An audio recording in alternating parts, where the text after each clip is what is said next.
김종배 시선 집중. 여러분 안녕하십니까? 저는 개인 사정으로 잠시 자리를 비운 김종배 진행자를 대신해 진행을 맡은 MC 장원입니다. 오늘부터 본격적인 설 연휴가 시작됐습니다만 물가가 너무 올라서 명절 선물 사기도 겁나고 쪼르르 달려와 세배를 하는 조카들이 무서우신 분들이 많으실 겁니다. 이렇듯 경제가 어려워지면서 예전 같으면 잔소리 때문에 고향을 안 갔다면 이제는 생계 문제 때문에 고향을 가고 싶어도 못 가는 분들이 늘어나고 있다는데요. 시선집중 토요일 코너 토닥토담에서는 고물가 시대에 맞이하는 설 명절의 우리 모습을 돌아보면서 다 함께 걱정과 위로를 나누는 시간을 준비해봤습니다. 1월 21일 토요일 김정배의 시선집중 광고 듣고 시작합니다.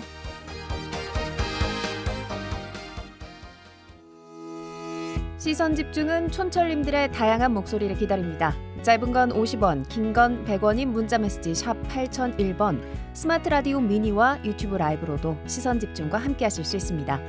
믿고 듣는 진품 시사 김종배의 시선 집중. 아침을 깨우는 이슈 한 편 같이 들으실래요? 등 토닥이는 토요일의 이야기 토닥토담. 토요일을 깨우는 정담 토닥토담 시작하겠습니다. 먼저 국내 유일의 종합인문교양기관지 황해문화의 전성원 편집장 어서 오세요. 예, 반갑습니다. 전성입니다. 네, 반갑습니다. 그리고 맞은편에 손희정 영화평론가 어서 오세요. 예, 안녕하세요. 새해 복 많이 받으세요. 네, 두 분 반갑습니다. 네, 반갑습니다. 네, 제가 두 번째 찾아왔는데요. 지난해 11월이었죠. 김정배 시선집중 토닥토담을 통해서 제가 생애 첫 지상파 라디오 시사 프로그램 진행자로 데뷔를 했었습니다. 그때 두 분이 함께 해주셨는데 설 연휴를 맞아서 또다시 두 분과 함께 이 자리를 맞이하게 됐습니다. 저 개인적으로 너무 영광이고요. 자, 첫 번째 질문이 이 제작진의 이 갈라치기 질문이 좀 들어가 있는데 저는 제작진의 의도대로 따라가지 않겠습니다. 질문에는 토닥토담은 제 입이보다 제가 좀 더 잘 어울리지 않나요? 라고 질문이 되어 있는데 이렇게 질문 드리긴 좀 제가 부담스럽고 어떻게 제가 오늘 진행한다는 이야기를 듣고 좀 걱정이 더 앞서셨습니까? 아니면 기대가 더 앞서셨습니까? 굉장히 반가웠고요. 네. 지난번에 오셨을 때는 저희가 네. 좀 그러니까 아픈 소식과 함께 네. 만났어서 많이 기뻐하지 못했었는데 네. 오늘은 또 좀 유쾌하게 네. 만나뵐 수 있을 것 같습니다. 네. 우리 편집장님은 왜 아무 말씀이 없으시죠? 네, 반갑습니다. 좀 서운합니다. 좀 더 반갑게 맞이해 주시면 정말 고맙겠는데. 반가워요. 예. 네, 네, 알겠습니다. 편집장님 제 입이 바라기. 네. 꼭 그런 건 아닌데. 네. 충분히 이해합니다. 네, 오늘도 재밌는 이야기, 유익한 이야기 나눠볼 텐데요. 좀 안타까운 소식을 좀 전달 드려야 될 것 같습니다. 자, 어제 새벽이었습니다. 20일 새벽. 영화배우 윤정희 씨가 향년 79세로 별세하셨습니다. 자, 안타까운 게 제가 처음 이 토닥토담에 나왔을 때 다뤘던 영화가 시였었죠. 그 영화의 그 주연 배우가 윤정희 배우였는데 제가 두 번째 나올 때 안타깝게도 이렇게 타계 소식을 전하게 됐습니다. 어떤 배우였는지 우리 윤정희 평론가께서 설명을 좀 해주시면 좋을 것 같아요. 네, 손희정 평론가. 죄송합니다. 네. 죄송합니다. 자, 손희정 평론가께서 좀 네. 설명해 주시면 감사하겠습니다. 계속 건강이 안 좋으시다는 소식은 듣고 있었던 터라 걱정을 좀 했었는데요. 돌아가셨다는 소식을 들으니까 좀 마음이 아프고요. 윤정희 배우 같은 경우는 1967년에 청춘극장이라는 작품으로 데뷔를 했고 데뷔를 하자마자 그의 이제 대종상과 청룡영화상에서 신인상과 인기여우상을 받으면서 완전히 스타의 자리에 올랐습니다. 그래서 이제 60년대, 70년대에 아마 모르시는 분들도 많으실 텐데요. 남정임, 문희 배우와 함께 여자 영화 배우 트로이카 전성시대를 알리기도 했었고요. 저희가 이제 소개해드렸었던 시라는 작품으로 2010년에 또 대종상, 여우주연상을 수상하시기도 했습니다. 그래서 뭐 한창 정성기 때는 1년에 30편에서 60편까지 영화를 찍으셨고 240여 편 정도의 작품을 남기셔서요. 한국 영화사에서는 윤정희 선생님 없이는 한국 영화사를 얘기할 수 없는 배우이기도 합니다.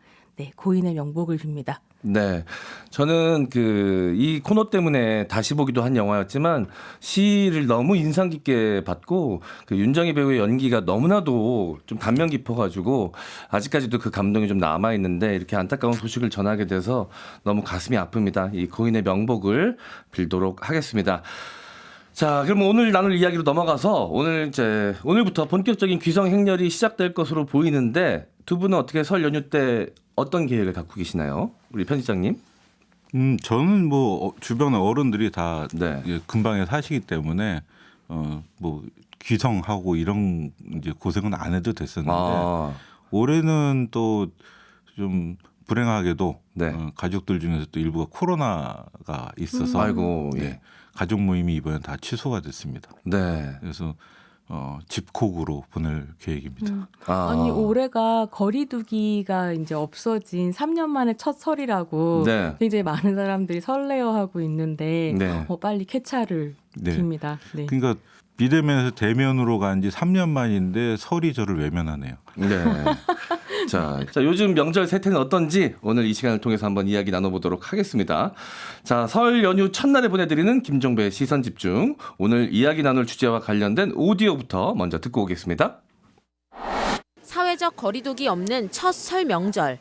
엄청 올랐어. 양파도 2,000원짜리가 4,000원씩이나 나네. 몇 개 뒤도 안 하는 거. 부칠 거 뭐도 이런 거 사야 되고 과일 사야 되고 뭐 살 게 많지 뭐. 비싸도 다 사야지 어떻게. 회 같은 것도 10,000원씩 팔던 게 15,000원. 그러니까 뭐든지 다 배가 오른 것 같아요. 아무래도 재작년보다 또 재작년보다 더 힘든 건 사실이에요. 10,000원 쓸 거 5,000원 쓰고 뭐 그렇게 하는 거죠, 엄마들이. 지난해부터 이어진 고물가와 경기 불황으로 서민 경제가 팍팍해진 가운데 예년보다 이른 설 명절을 준비해야 하는 시민들의 한숨은 깊어지고 있습니다. 네, 방금 들으신 대로 이번 설 연휴를 맞이하는 시민들의 목소리가 그다지 좀 밝아 보이지만 않습니다. 특히나 올해는 그 어느 때보다 또 경제가 어려울 거라는 어두운 전망들이 좀 많잖아요.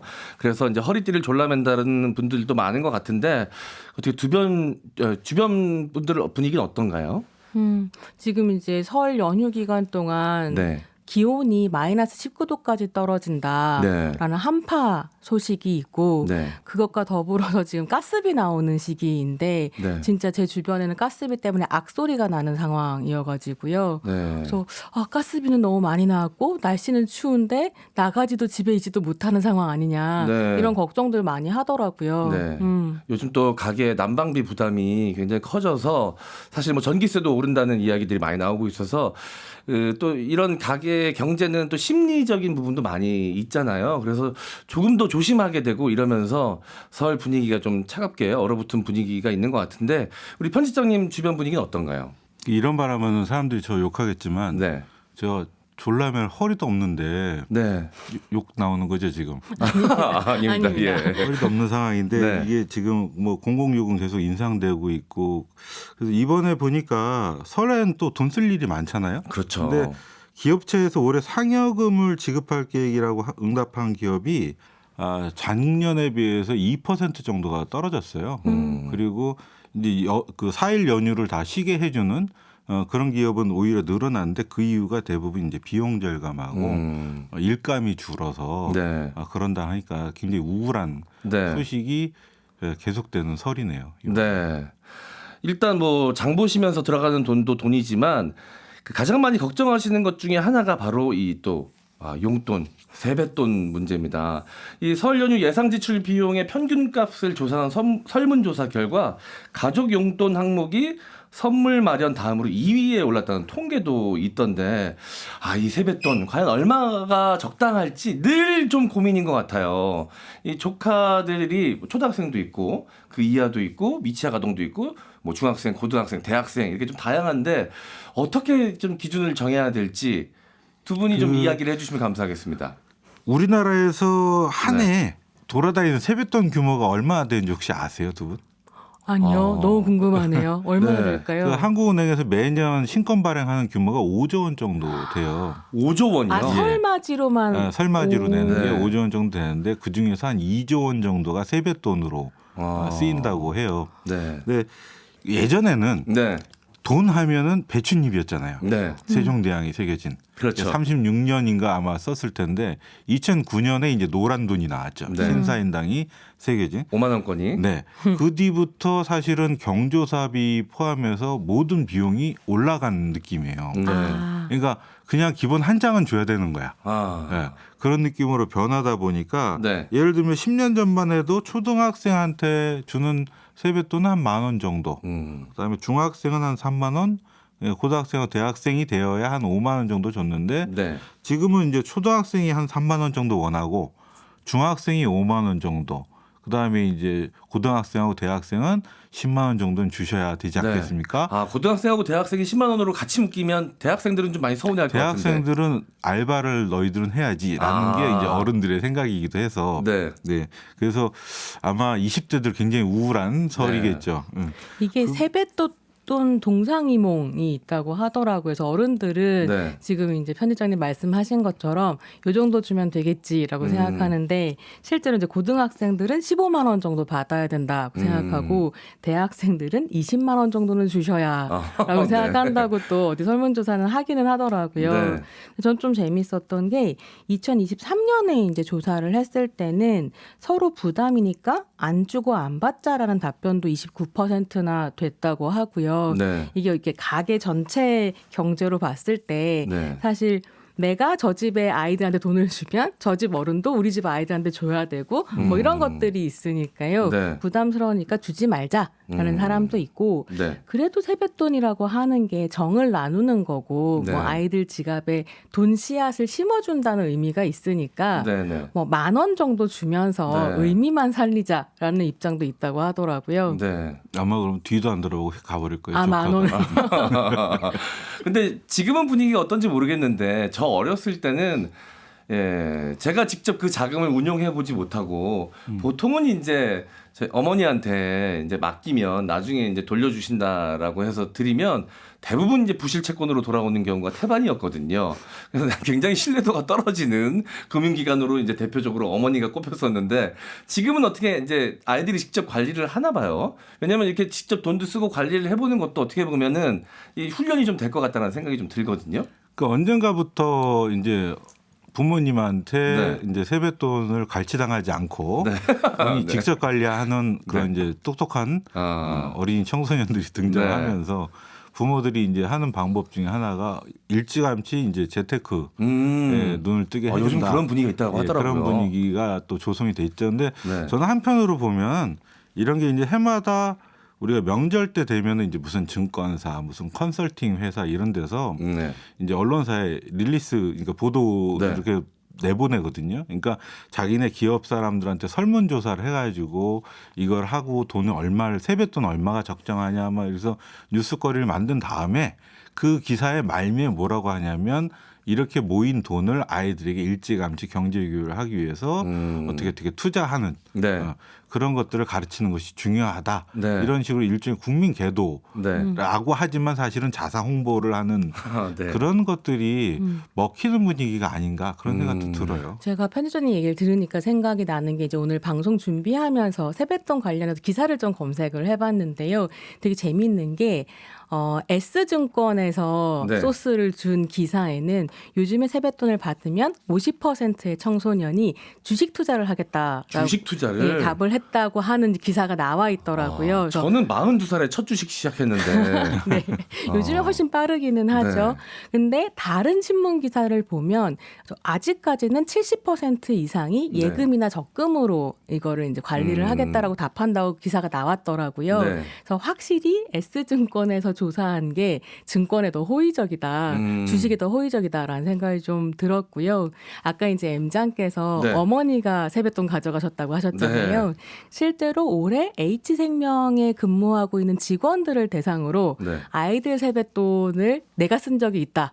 그러면 이제 대답해봐라 했을 때 50%가 쓴 적이 있다고 말했는데 50%요? 네, 저는 허위 대답이 좀 있었다고 봅니다. 내가 썼지만 안 했다고 제가 봤을 때 한 얘기하는. 7-80% 되지 않을까. 근데 그랬을 때 어머니보다 아버지들이 훨씬 더 많이 가져갔다고 그런가요? 하더라고요.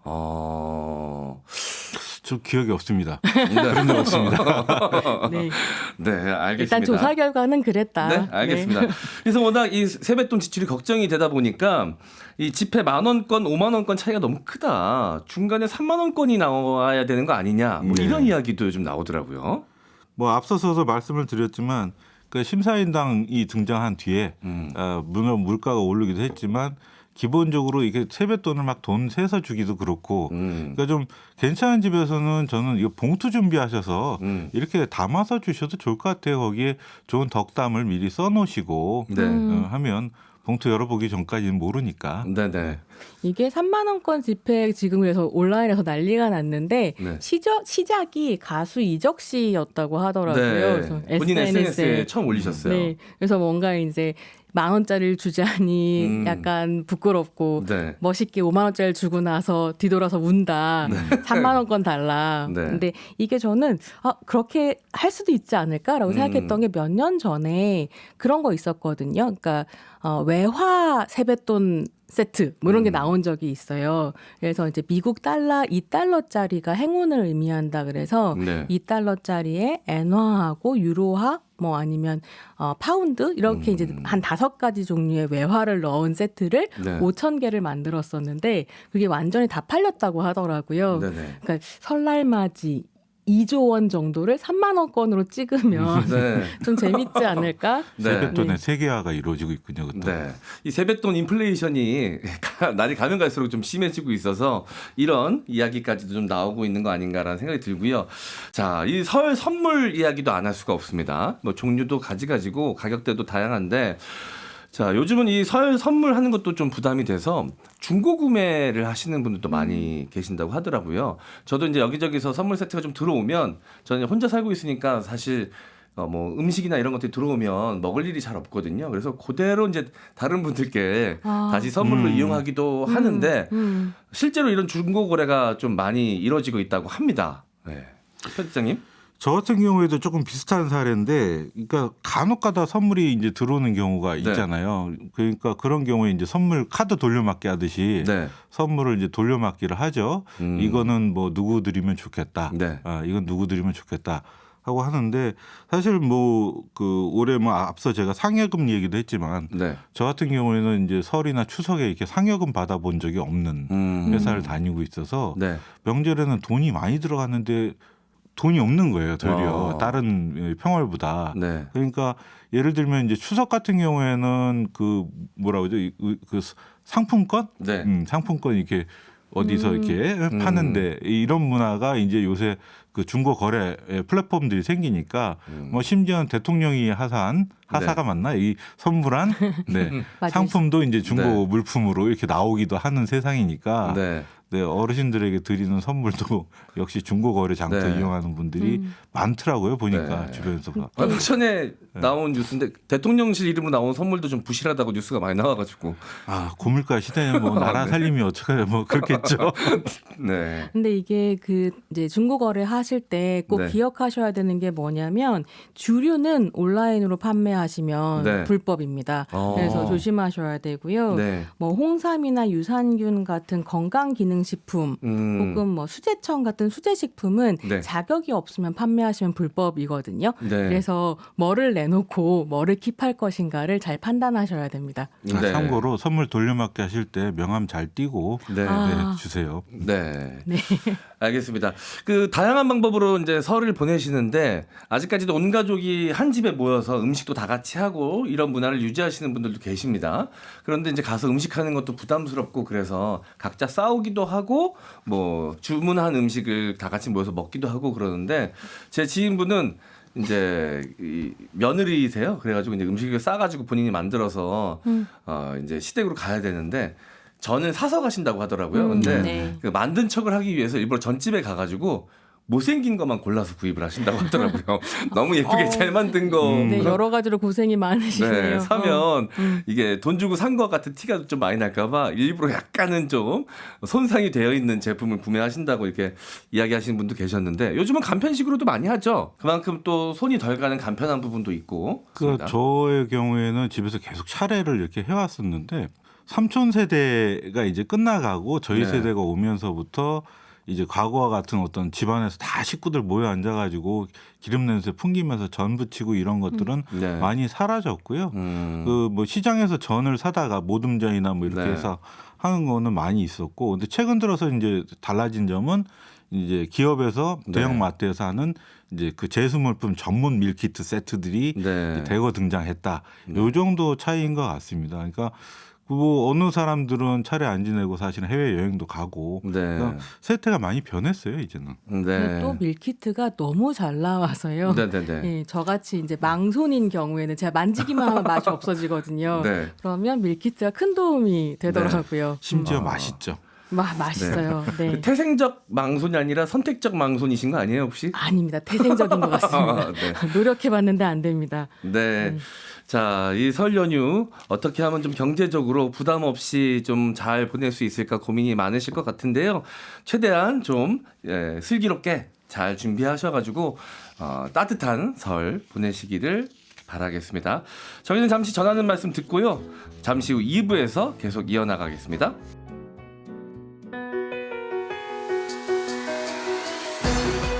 함께 가야 할 길을 묻습니다. 김종배의 시선 집중. 김종배의 시선집중 토요일 코너 토닥토담 손희정 영화평론가 전성원 황해문화 편집장과 함께하고 있습니다. 저희가 1부에서 이 명절 요즘 세태에 대해서 이야기를 좀 나눠봤는데 요즘 그 설 연휴에 고향에 내려가지 않고 좀 알바를 하겠다. 혹은 이 비용이 부담스러워서 그냥 어디도 가지 않고 집에만 있겠다라고 하는 청년들도 늘어나고 있는 추세라고 합니다. 좀 가슴 아픈 소식이었는데 이런 현상 어떻게 보시나요, 두 분은?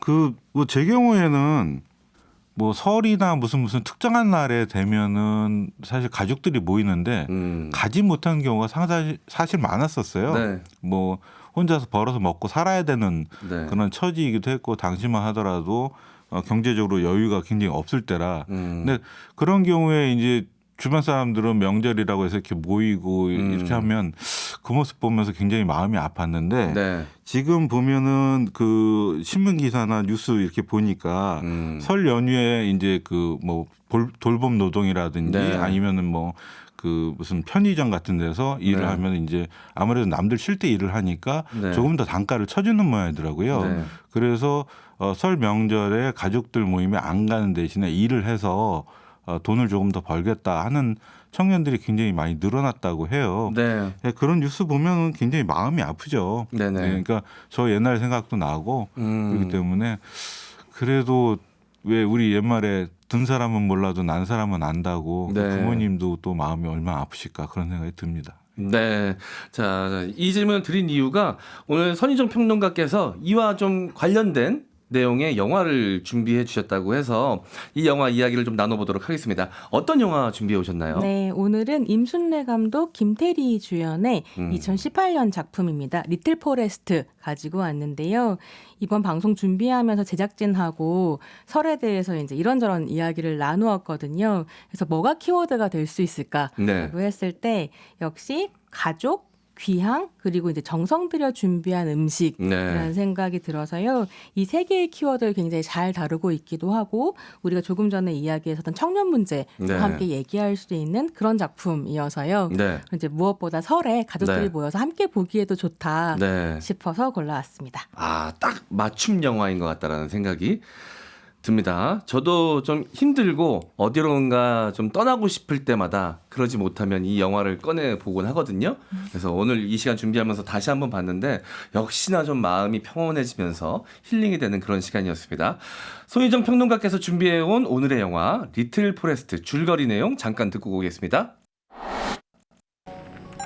편의점 아르바이트를 하며 인스턴트 도시락으로 끼니를 때우던 고시준비생 혜원. 난 합격했어. 임용시험에 함께 준비하던 남자친구의 합격 소식을 듣자 혜원은 마음이 복잡해지는데요. 시험, 연애, 취업까지 뭐 하나 뜻대로 되는 게 없는 상황.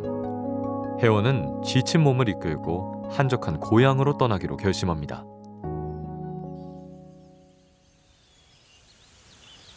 시골에 내려가자마자 혜원을 반긴 이들이 있었으니 바로 단조로운 시골로부터의 탈출을 꿈꾸는 은숙과 야 은수가 그거 아니야 다시 뭐. 농사를 짓기 위해 회사를 관두고 귀향한 재하. 직접 키운 농작물로 매 끼니를 손수 만들어 먹는 혜원. 조미료와 방부제가 가득한 인스턴트 음식에선 느낄 수 없었던 자연의 맛에 푹 빠진 듯 보입니다. 잠깐 머물 생각으로 내려온 고향이지만 한두 달이 지나고 시골 생활에 점차 적응해가는 혜원. 그런 그녀가 고향에 머무는 특별한 이유가 한 가지 더 있었으니 바로 곳곳에 편지만 숨겨둔 채 집을 떠나가 버린 엄마를 볼 수 있지 않을까 하는 막연한 그리움과 기대감. 보물찾기 하듯 숨겨놓은 엄마의 편지 속엔 떠날 수밖에 없는 구구절절한 변명이 가득했지만 정작 내가 이해할 수 있는 말들은 없었다. 그렇게 겨울에서 봄, 그리고 여름, 가을을 보내고 다시 겨울을 맞이한 혜원. 혜원은 시골에서 또다시 새로운 봄을 맞이하기 위한 첫 발을 내딛는데 긴 겨울을 뚫고 봄의 작은 정령들이 올라오는 그때까지 있으면 해답을 찾을 수 있을까? 반복되는 일상 속 자신만의 해답을 찾아 도시를 떠난 청춘들의 특별한 성장기를 그린 오늘의 영화 리틀 포레스트입니다. 네, 줄거리 내용 듣고 오셨습니다. 아, 이 조건 반사가 무섭네요. 음식하는 소리만 이 오디오에 살짝 들어가 있었는데 그 소리만 들어도 침샘이 지금 폭발해가지고 턱이 지금 약간 얼얼할 정도로. 저는 좀 궁금했던 게 두 분은 이 네. 작품 보시면서 뭐가 제일 먹고 싶으실까? 저 그 질문 하실 줄 아셨어요. 네. 저는 그 질문 나올 때마다 항상 똑같이 대답합니다. 제일 첫 번째 나오는 음식 배춧국. 아, 배춧국. 그 겨울에 그 딱딱하게 얼은 동토를 이제 배추를 꺼내가지고 그 첫 끼니를 아마 배춧국을 만들어서 먹는 걸로 네. 제가 알고 있는데 너무너무 맛있어 보이는 거예요. 그 아직까지도 그래서 배춧국 먹을 때마다 이 영화의 그 장면이 좀 떠오릅니다. 또 김태리 배우가 정말 자연스러움으로는 네. 타이 추종을 불허하는 배우여서 네. 그렇죠. 요리하기 시작하는 순간 너무 아름답죠. 네. 편집자님은 사운드가 뭐 쫙쫙 또 이렇게 해주는 받쳐주는 그게 있더라고요 영화에서. 네네. 근데 저 같은 경우에는 사실은 그런 영화에 나오는 그런 집에서 살아봤어요. 네, 저는 이제 굴에 가서 그 네. 폐가에서 여름방학을 혼자 난 적이 있거든요. 네. 네. 근데 그 영화에서 보면은 이제 토마토를 먹는 장면이 나오잖아요. 물론 제가 토마토를 먹은 건 아닌데 그 폐가에 자두나무가 있었어요. 네. 근데 자두가 이제 완숙이 돼서 떨어진 거야. 막 떨어진 거를 주워서 먹으면 네. 세상에 이렇게 맛있는 과일이 있나 싶어요. 그러니까 시장에서 우리가 사 먹는 자두하고 그러니까 네.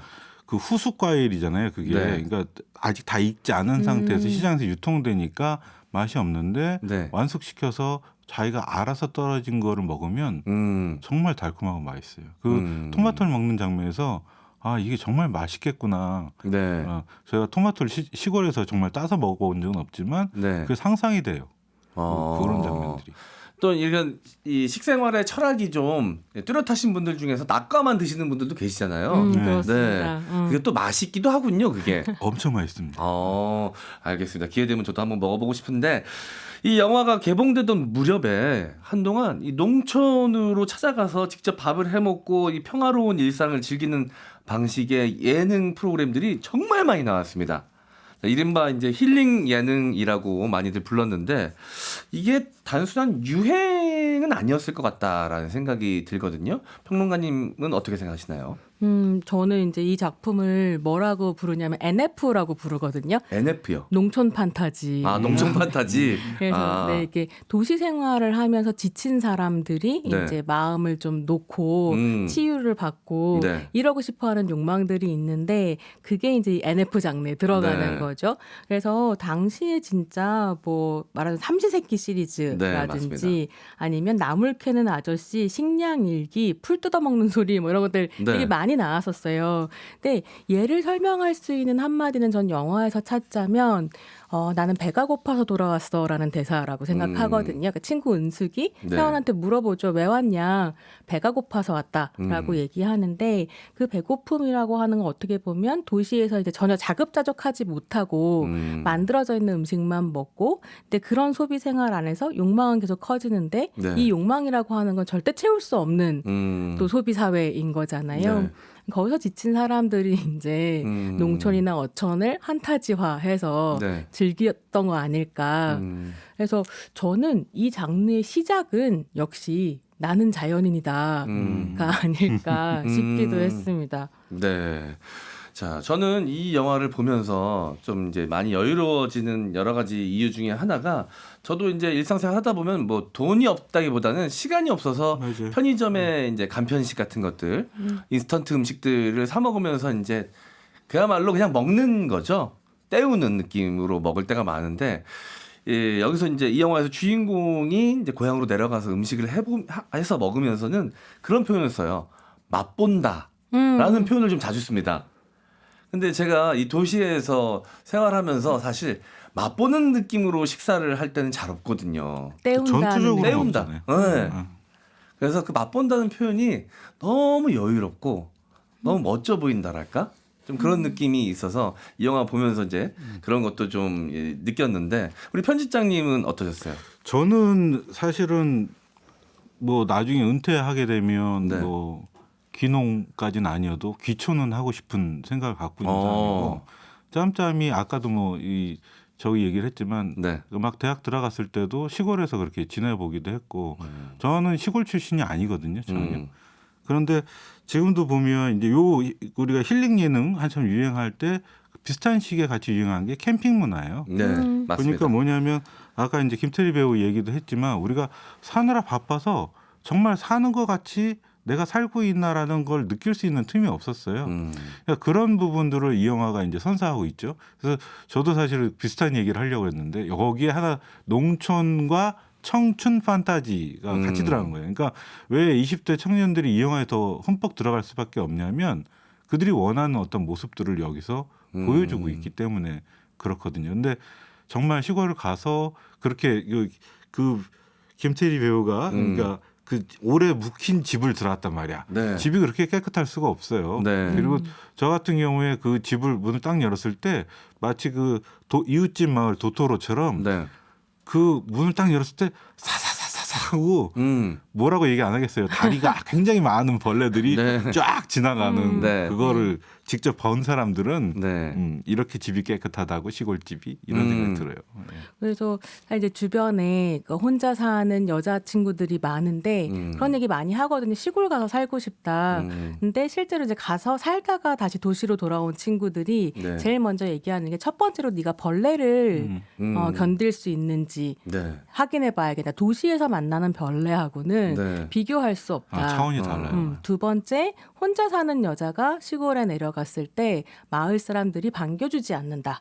이렇게 얘기를 하더라고요. 그래서 네. 사실은 굉장히 이제 많은 준비를 해서 내려가야 하는 것이다. 도시에 살던 사람은 네. 그런 생각이 들죠. 네. 그러니까 이 영화에서도 보면 그 설정이나 연출에 굉장히 공을 많이 들였구나 그런 생각이 들어요. 일단은 이 친구가 그냥 시골에 무턱대고 내려간 게 아니고 자기 어머니하고 3살 때부터 거기서 살았고 그 어머니가 나중에 뭐 이렇게 해서 떠나긴 했지만 그러니까 그 영화에서도 그런 대사가 나오잖아요. 모두 심기. 그러니까 뿌리를 내릴 수 있도록 그러니까 네. 고향을 만들어주기 위해서 어머니가 굉장히 노력을 한 거예요.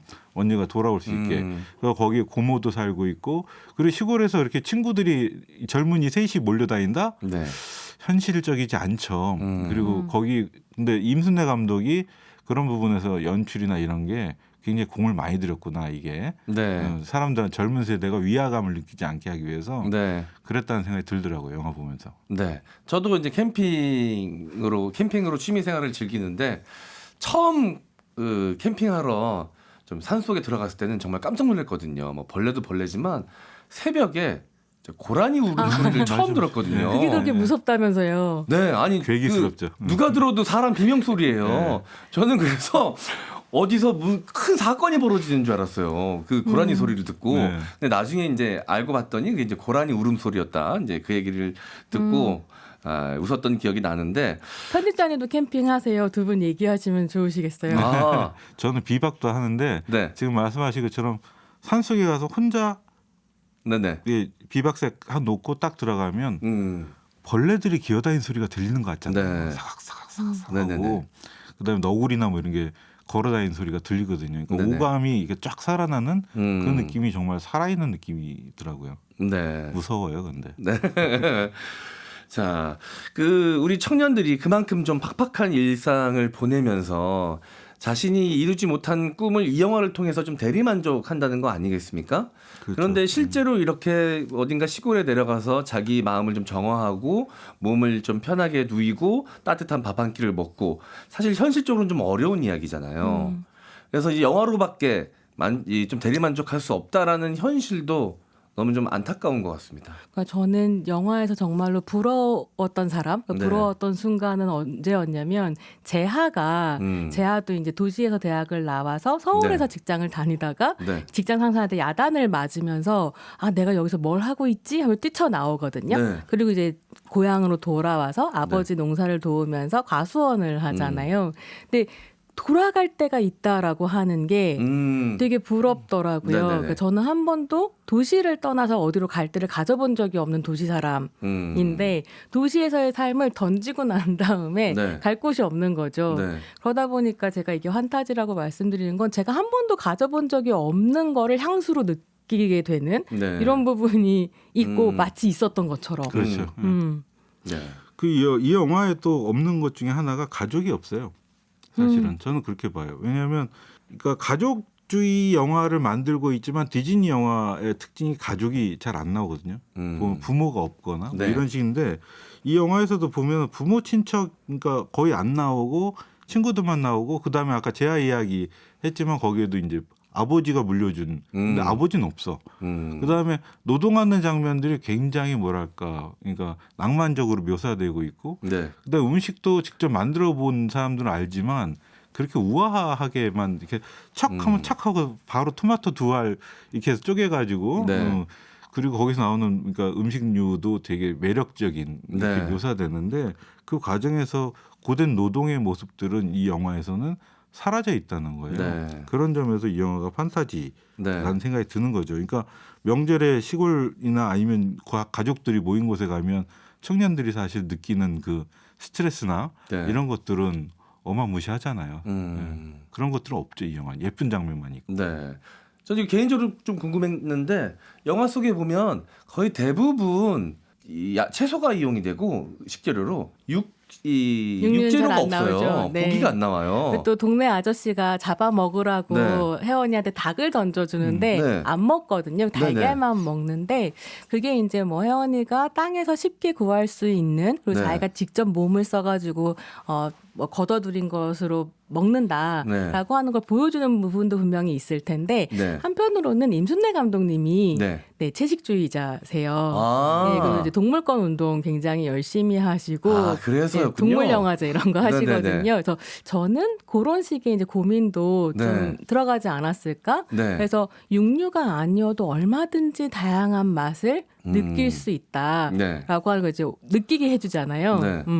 제가 이 영화 개봉할 당시에 삼겹살 집을 운영하고 있었거든요. 네. 그래서 일 알려주시죠. 이 영화에 음식 삼겹살 먹는 장면 하나만 들어갔으면 얼마나 좋았을까. 그거 보고 먹고 싶어서 오시는 손님들이 계시지 않았을까. 사실 시골 좀 생활이나 아쉬웠었어요. 캠핑의 판타지 중에 하나가 네. 그거잖아요. 이렇게 야외 바베큐. 네.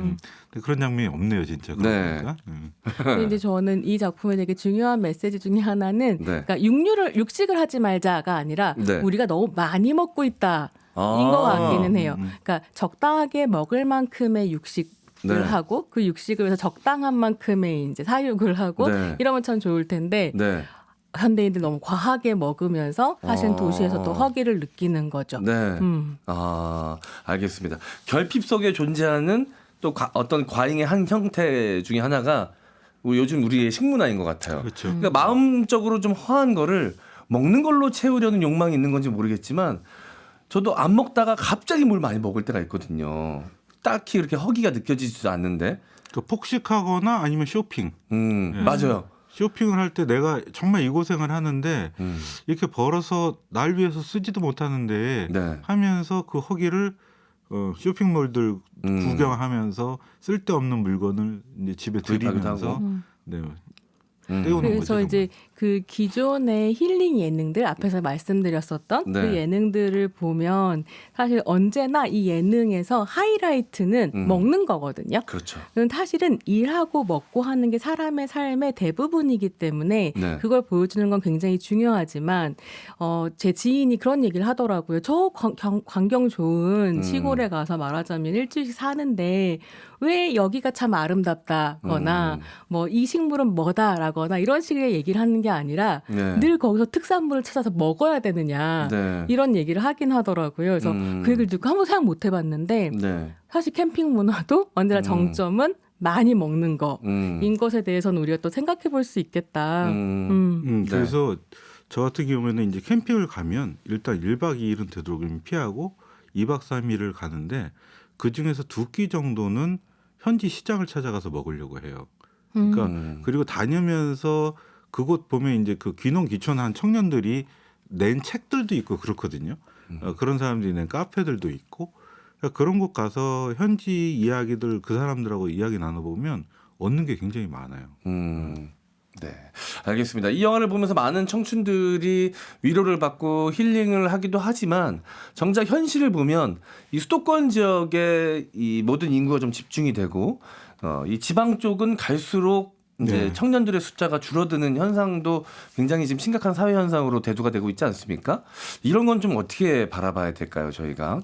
이 영화 자체가 어떤 귀농귀촌에 대한 환상을 키워주고 있고 네. 사실은 우리가 유튜브 채널도 많이 보다 보면 그 귀농귀촌이나 시골 폐가를 어떻게 이렇게 개보수해가지고 멋진 집으로 바꾸는 모습들 보여주는데 사실 그에 못지않게 이제 찾아보면 귀농귀촌의 실패 사례들이 굉장히 많아요. 네. 그리고 심지어는 뭐 그러니까 일종의 사기, 그러니까 지방에 가면 또 그 네. 텃세랄까 이런 것들 때문에 피해를 입고 귀농귀촌 실패해서 그걸 가지고 유튜브에 호소하는 청년 세대들 이야기들도 네. 굉장히 많이 볼 수 있는데, 그러니까 귀농귀촌이 우리나라에서 현실적인 대안으로 고려된 적이 사실은 없어요. 네. 정책적으로 그런 것을 어떤 수도권 과밀화 현상이나 도시화 현상을 피하기 위해서 그러니까 해결하기 위한 어떤 방법으로 정말 진지하게 고민한 적이 있나 정책을 보면 알 수 있거든요. 네. 근데 그 대신에 이제 영화나 어떤 예능 프로그램으로 이런 식으로만 계속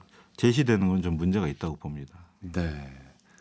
자, 이 여러 가지로 좀 생각할 부분이 있는 그런 영화이면서 또 위로의 영화이기도 했던 그런 영화였던 것 같은데 이 청년 취업 문제도 이 영화를 통해서 좀 다뤄지고 있지 않습니까? 이 현재 상황을 보면 여러 가지로 취업에 어려움을 겪고 있는 청년들이 굉장히 많습니다.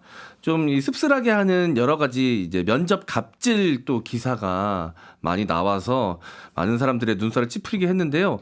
어느 은행에서는 면접자에게 춤을 추라고 했다는 이야기도 있고요. 또 어떤 제조업 회사는 면접을 하면서 7시간 동안 등산을 또 해야 된다라고 조건을 걸기도 했다고 합니다.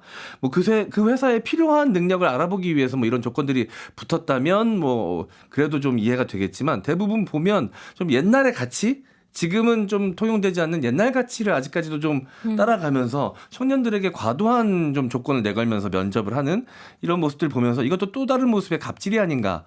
라는 생각이 좀 들었는데요. 이런 이슈 접하실 때 우리 평론가님은 어떤 생각이 드시나요? 사실 구직도 쉽지 않은 시절이지만 구인도 저는 쉽지 않은 시절이라고 생각하거든요. 그러니까 회사가 제대로 된 노동 조건을 제시하고 네네. 인간답게 일할 수 있게 해주지 않으면 네. 청년들이 선택하지 않는 거죠.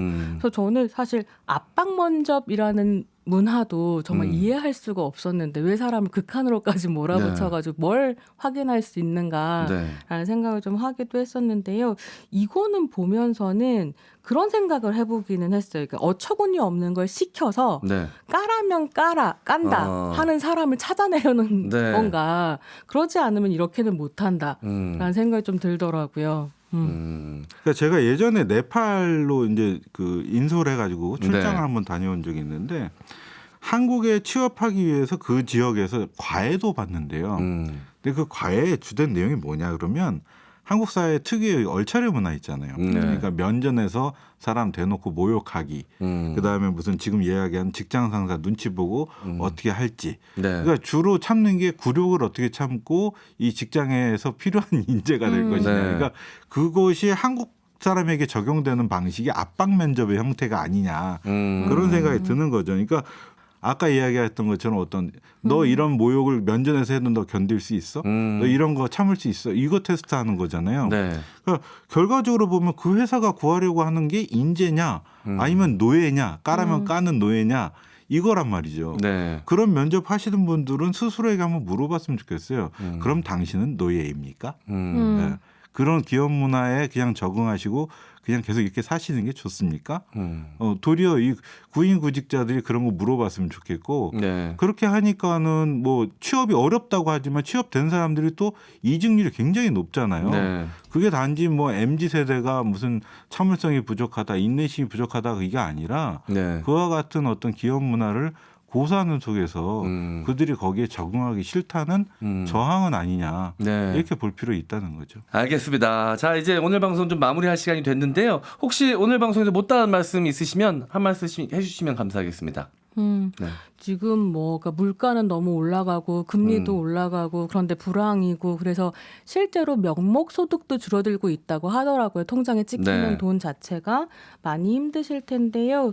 뭐 내년쯤 되면 좀 괜찮아질 거라고들 하니까 같이 서로 도우면서 잘 버텨보자 말씀드리고 싶습니다. 네. 편집장님? 뭐 우리는 1년에 2번씩 새 출발할 수 있는 기회가 있는 드문 나라 아니겠습니까? 그렇죠. 많이 어려우시겠지만 새해 건강하시고 우리 춘철 여러분들 곁에 평화가 함께 하시길 바랍니다. 네. 자, 어렵고 부담스럽고 껄끄러운 명절보다는 좀 더 마음이 넉넉하고 편안한 이번 설로 여러분들 기억에 남았으면 좋겠다는 말씀 드리면서 자, 오늘 2부도 마무리해 보도록 하겠습니다. 김종배의 시선집중 토요일 코너 토닥토담, 지금까지 손희정 영화평론가, 전성원 황해문화 편집장이었습니다. 감사합니다. 감사합니다. MC 장원과 함께한 시선집중, 오늘 준비한 이야기는 여기까지고요. 설 연휴 편안하게 잘 보내시길 바라겠습니다. 하루 쉰 23일 월요일 아침에도 시선집중은 계속 이어집니다. 김종배 진행자의 빈자리를 메워줄 특별한 분이 이틀간 알찬 내용으로 설 특집을 진행한다고 하니까요. 많은 관심 부탁드리고요. 저는 다음 주 목요일 유튜브 연장방송 천기누설로 다시 찾아뵙겠습니다. 촌철님들 새해 복 많이 받으세요.